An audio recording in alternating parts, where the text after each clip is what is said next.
Hello and welcome to another episode of Let's Celebrate, a Holiday Origins podcast. I'm your host, Rusty Brown, and today we're celebrating Easter. This is a podcast. For each episode, I research a specific holiday and discuss the history behind it, how and why the people before us celebrated it, how it evolved into what it is now, and how we celebrate it now. And then I look at how we can possibly incorporate traditional ways back into the holiday to reconnect to why we're celebrating in the first place. Each episode includes a CeLibation. That's a themed cocktail with the mocktail option that goes along with the holiday that you can make at home to celebrate along with me as you listen. The CeLibation for this episode is an Orange Daiquiri. To make the CeLibation, you need 2 ounces of rum, 1 ounce of fresh orange juice, a half ounce of fresh lime juice, and a half ounce of simple syrup or a honey syrup.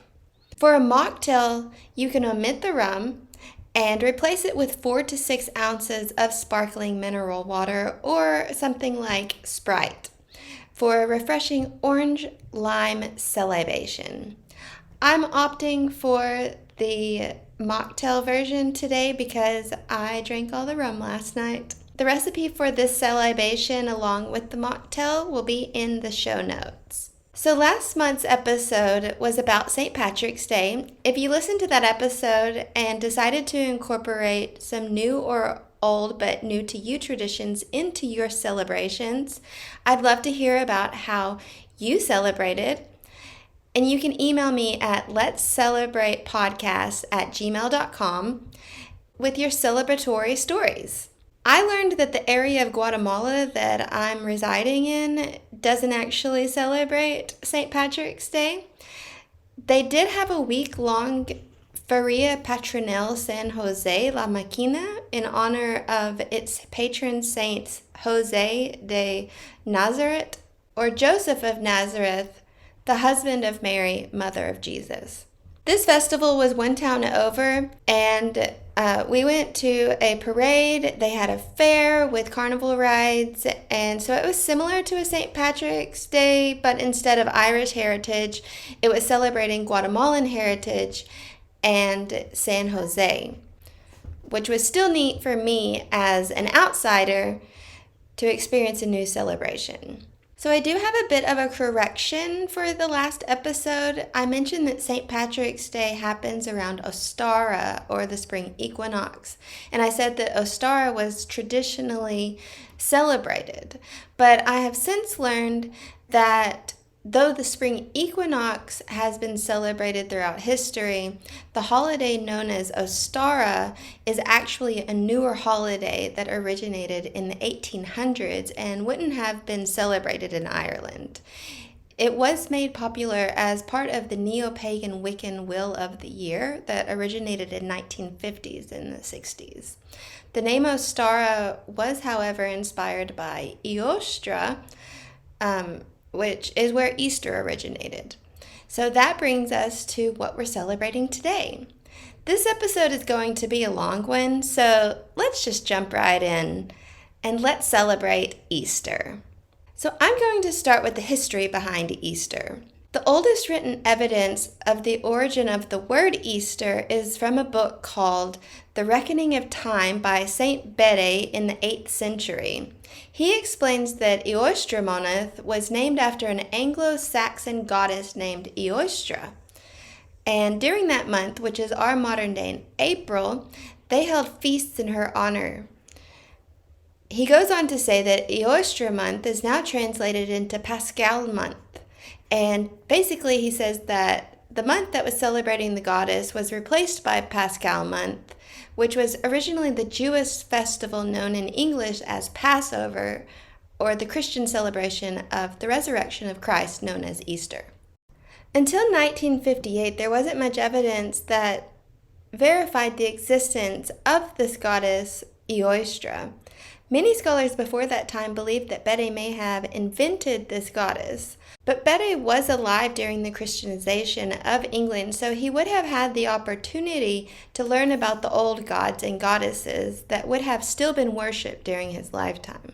In 1958, 150 Romano-Germanic votive inscriptions to the Matrinae Austriacenae, a triad of goddesses, were discovered in Germany. These are dated from approximately 150 to 250 AD.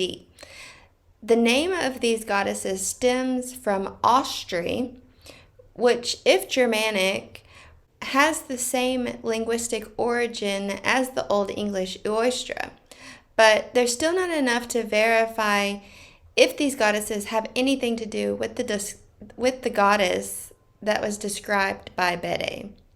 Eostra also means east, so some people speculate that it could be referring to an eastern goddess or just a place name referring to the east. Seeing how pagan gods and goddesses haven't been worshipped in the area since the 6th or 7th century, it's very likely that there was such a goddess, but the Christian Easter celebration has taken precedence and has erased the history, or should I say, herstory. The spring equinox has been celebrated throughout history as a sacred time of the year. This is a day when day and night have come back into balance. The amount of dark and daylight is exactly identical, so it's proof that winter is ending and spring is emerging. Ancient people used the equinoxes and solstices to map out their lives, so it's not far-fetched that they would have a goddess for this time of year. And the fact that we're still using a name that has no significance to us or what's being celebrated now, I think shows that there's probably some truth to Bede's account of Eostra. Many denominations of Christianity celebrate Holy Week, which is the week following up to Easter, because Easter actually began with the Jewish festival I mentioned earlier called Passover. This story comes from the Passion of Christ from the Christian Bible. Passion comes from the Latin root word patior, meaning to suffer or to endure, referring to the period before the death of Jesus, as recorded in the books Matthew, Mark, Luke, and John, which are called the four canonical Gospels.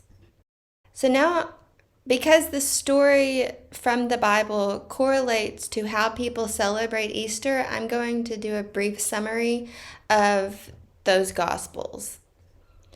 So it starts with Jesus coming into Jerusalem for the Passover celebration in approximately 30 AD. He enters into Jerusalem on what is now called Palm Sunday, and that's because a crowd welcomed him by laying palm branches in his path. There was a conspiracy at this time against Jesus by the Roman authorities that consisted of Jewish Sanhedrin priests and the teachers of the law. They were against his proclamations and popularity. His arrival into town brought attention to him. During the Passover week, Jesus and his apostles had what is referred to as the Last Supper. This is now celebrated as Holy or Maundy Thursday. It was at this dinner that Jesus predicted that one of his followers would betray him and that his apostle Peter would deny him 3 times.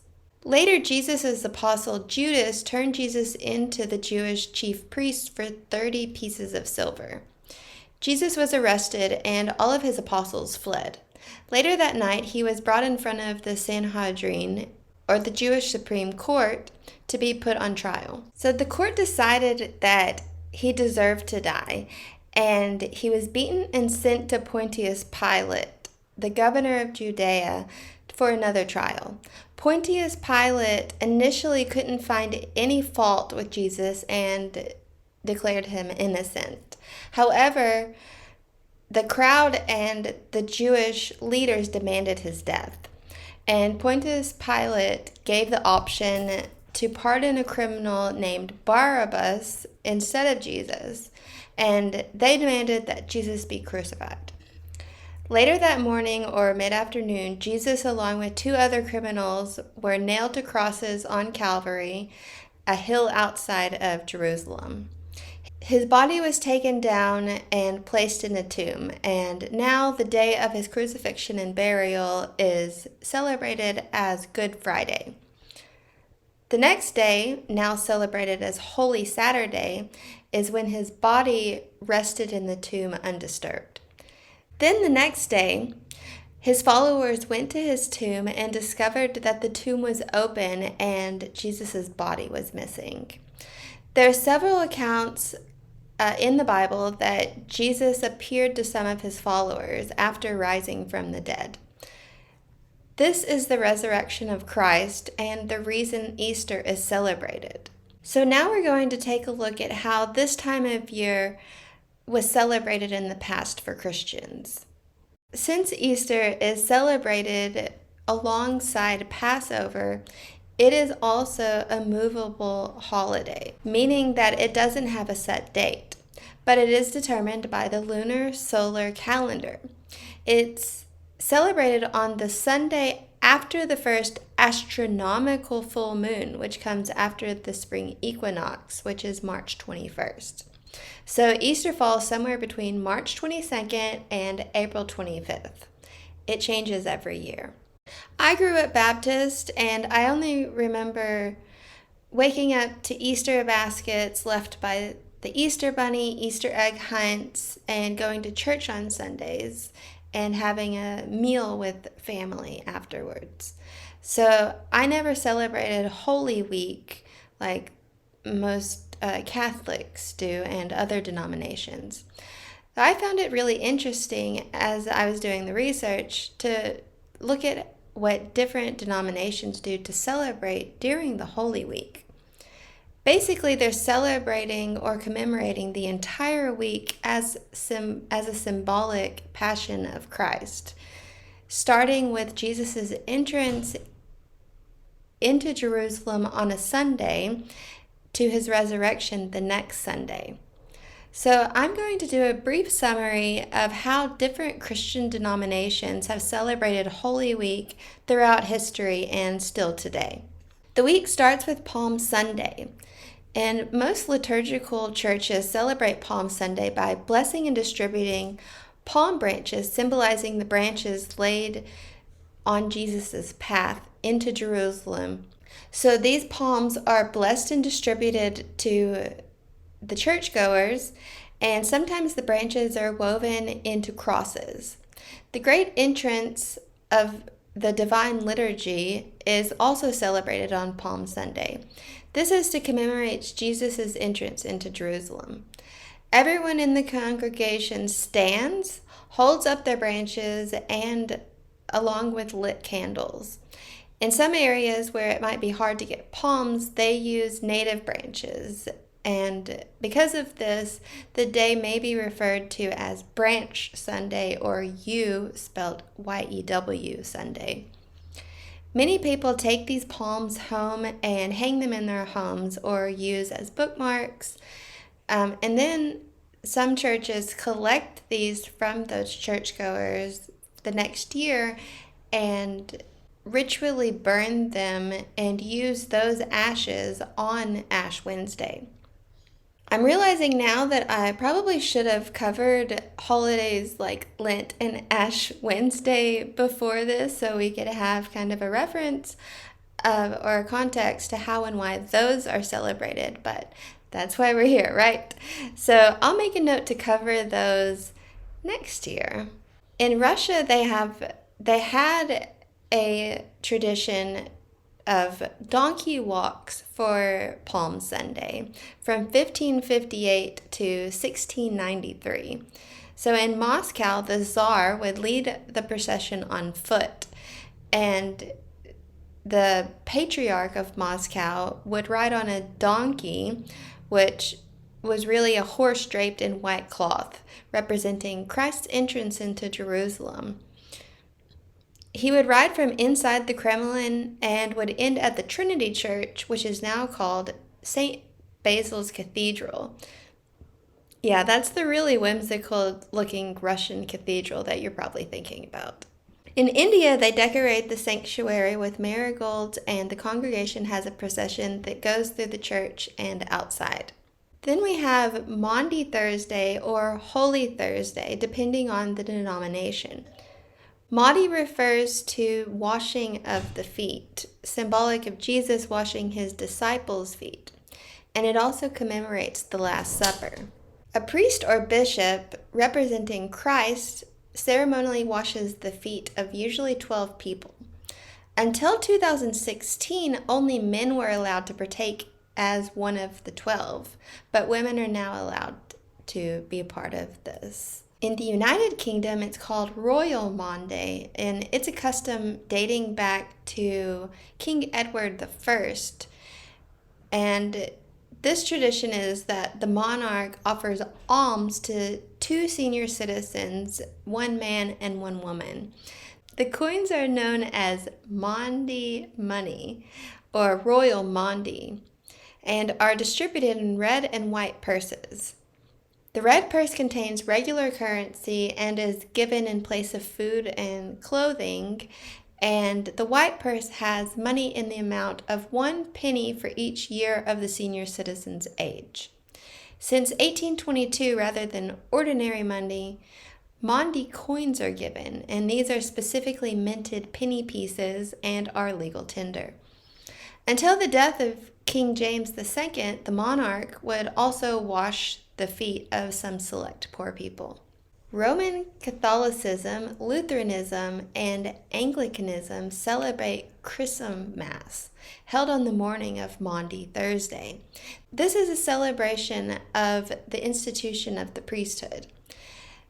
There is a rite recorded from the early 200s by the historian Hippolytus, who wrote of a ceremony that took place during the Easter Vigil. And the ceremony involves 2 holy oils being blessed and 1 consecrated. And in 1967, this practice was restored.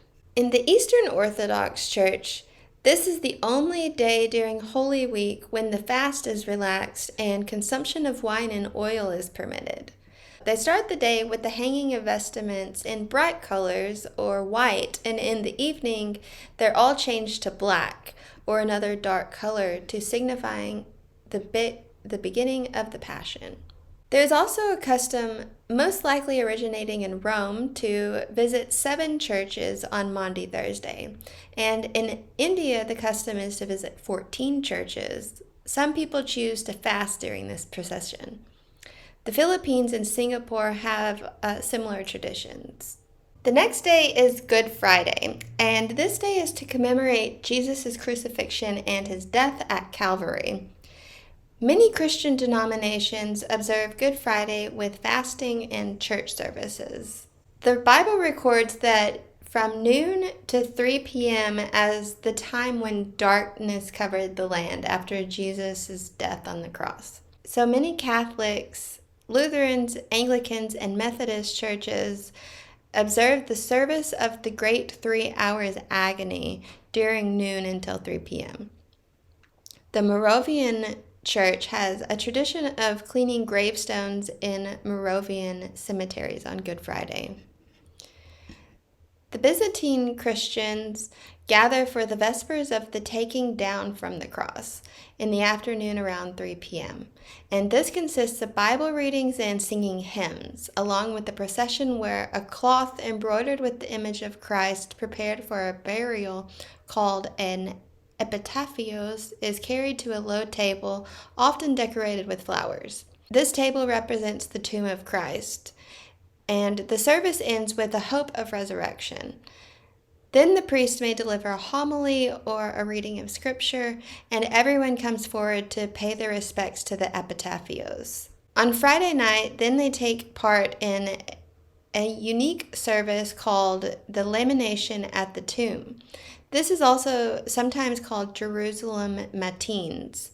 Much of the service takes place around the symbolic tomb of Christ, and the service consists of chanting of the lamentations or praises.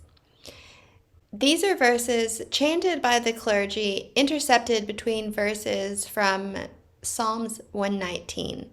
In some churches, the epitaphios is never left alone, but it's accompanied 24 hours a day by someone reading the chants. Roman Catholics have the celebration of the Passion of the Lord that takes place on the afternoon of Good Friday, usually at 3 o'clock, but in some areas where they don't get Good Friday off as a holiday, it might be celebrated either earlier or later in the day. The celebration of the Passion of the Lord has 3 parts: the liturgy of the Word, the adoration of the cross, and the Holy Communion. The altar is left bare with no cross, no candlesticks, and no altar cloths.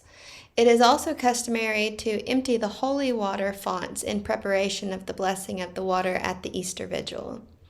Traditionally, also no bells are rung on Good Friday or Holy Saturday until the Easter Vigil.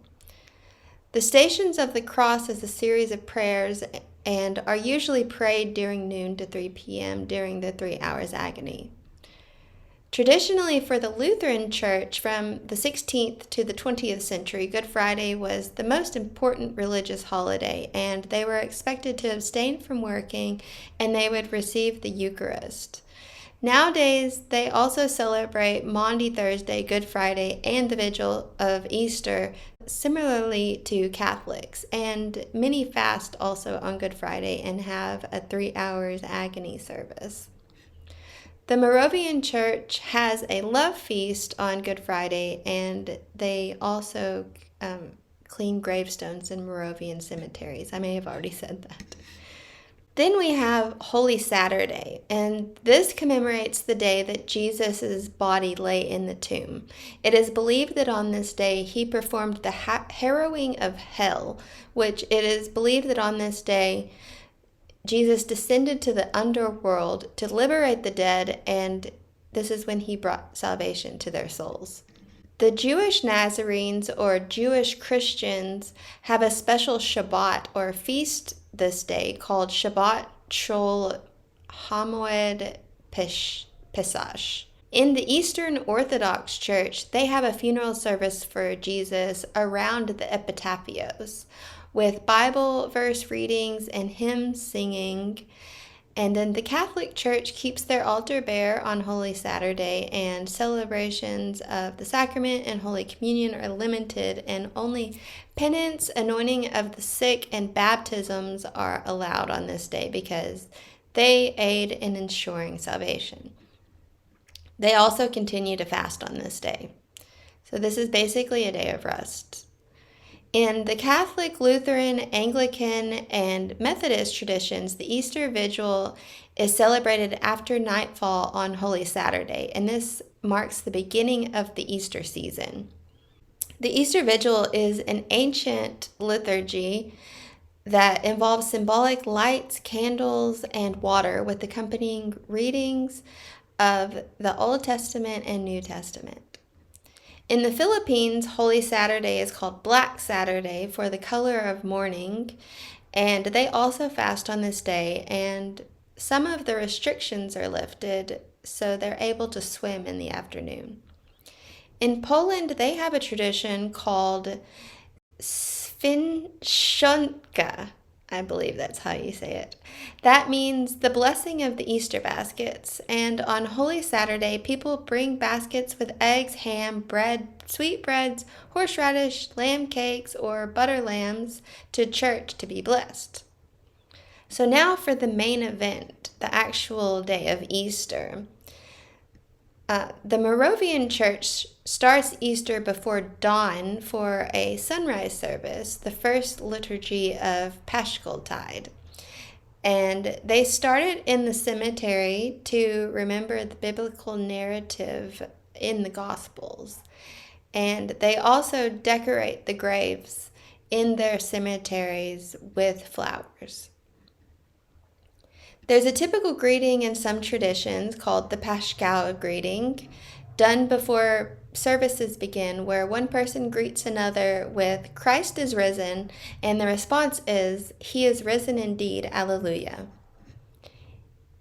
The Eastern Orthodox Eastern Catholics and Byzantine Rite Lutherans have a midnight candle lighting ceremony representing the resurrection of Christ.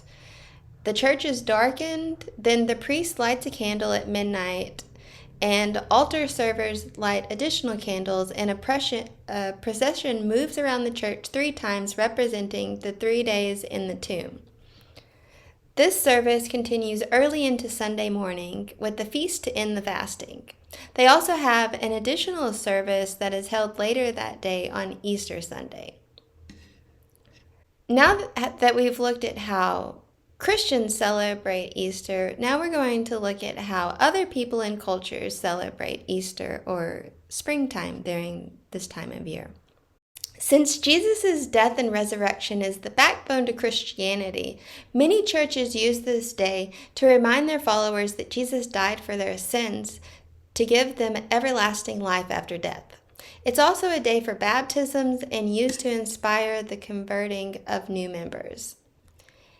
Many people in the United States go to church in the morning for an Easter service and have lunch or dinner with family afterwards. There's usually an egg hunt either at the church or at the home where the meal is served. And this is how I grew up celebrating Easter.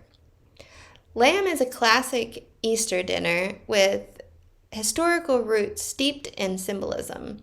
In Jewish traditions, lamb is used as a sacrificial animal, and it's also frequently served during Passover.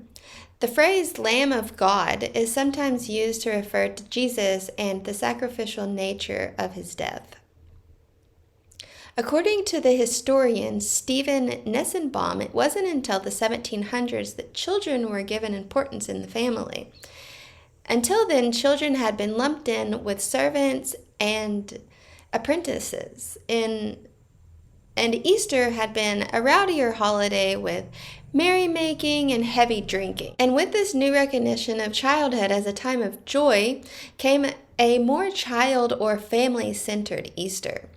This is when Easter eggs and the Easter bunny started to become popular for children around Easter. The Easter bunny is said to visit the night before Easter to leave a basket of candies and or toys for the children, as well as hide Easter eggs that the children will search for. Many people opt for plastic Easter eggs nowadays and fill them with candy, toys, or money. In the United States during the 1870s and 1880s, Easter began to become commercialized, and this is when Easter fashions, along with Easter bonnets, became popular among American women. It became fashionable to wear very fancy clothes on Easter, and this inspired annual Easter parades in some cities that gave the well-dressed elite an excuse to promenade in their fancy clothes in public. I remember as a child that we would always buy a new dress for Easter Sunday, and it was always a very much fancier dress than something you would wear on just a regular Sunday. Now we're going to look at how two of the most popular symbols of Easter have evolved into what they are now: Easter eggs and Easter bunnies. And as you may have noticed, the story of Jesus' death and resurrection didn't have any mention of either of those two items. And we don't have any record of ancient people celebrating Easter Ostara or Eostra, but most people nowadays associate Easter eggs and Easter bunnies with Easter. So let's dive into the origin of these two symbols. So first we're going to start with Easter eggs. The egg is an ancient symbol for rebirth and new life. There are several creation myths from ancient Egyptians, Hindus, Chinese, and other cultures that involve eggs and resurrection. One such myth is that ancient Egyptians believed in a primeval egg that was laid daily by a celestial goose, and that egg was said to lay the sun. The phoenix is said to have emerged from this egg. Early Christian art from the 1st century AD actually depicts the phoenix as a Christian symbol. It appears on funeral stones in churches, religious paintings, and stonework. In Mesopotamia, early Christians began staining eggs red to symbolize the blood of Christ. Nowadays, there's a tradition for Macedonians to bring a red egg to church, and when the priest proclaims Christ is risen at the Easter Vigil, they eat the egg to symbolize that the Lenten fast is officially broken. During Lent, eggs are forbidden as part of fasting, but chickens continue to lay eggs during this time, so traditionally there was an abundance of eggs during this time. In the Eastern Orthodox Church, people bring eggs and other forbidden food to be blessed by a priest during Lent. A modern tradition in the West is to use plastic eggs filled with candy, toys, or money. Since many people give up sweets for Lent, many people indulge in sweets on Easter Day. And since the early 1800s, the United States White House has hosted an annual egg roll on Easter Monday, where thousands of children come to the U.S. Capitol to roll eggs on the lawn. From 1885 to 1916, the House of Fabergé created exquisite jeweled Easter eggs for the Russian imperial family. Now let's take a look at the Easter bunny. There isn't actually any evidence in ancient accounts of the bunny being associated with those goddesses. Eostra only makes an appearance in Betty's account of her that we talked about earlier. And that account only says that the month of April, or Eostra month, was named after her, and that's where we get the word Easter from. And as for Ostara, well, there's not even a known ancient account of her. The earliest known account is from Jacob Grimm, the folklorist, linguist, and mythologist you probably know as part of the Brothers Grimm. He makes the connection of Ostara and Eostra in his Deutsche Mythologie, which translates to Dutch mythology, that he wrote in 1835. He says, "This Ostara, like the Anglo-Saxon Eostra, must in the heathen religion have denoted a higher being whose worship was so firmly rooted that the Christian teachers tolerated the name and applied it to one of their own grandest anniversaries." But he didn't mention anything about her being associated with rabbits or hares in his account. It wasn't until 1874 the mythologist Adolf Holtzmann wrote a book also called Deutsche Mythologie, and in that book he makes the association with the hare being the sacred animal of Ostara. Rabbits had been associated with Easter before these mythologists wrote these books. But like I said, there's no actual evidence of where it originated. It's possible that because hares, rabbits, or bunnies are very fertile and have large litters in spring, that's why they are associated with Easter in springtime. The earliest reference to an Easter bunny that lays eggs is from 1682 in an academic essay called De Ovis Paschalibus. That's Latin for about Easter eggs, by George Frank von Frankenau. In his book, he explained that in some areas of Germany, the Easter hare laid the eggs hidden in gardens where they are sought out by children. It's not known exactly when the Easter rabbit came to America, but what is known is that it possibly goes back to the very first Pennsylvania Dutch settlement at Germantown, around the 1680s.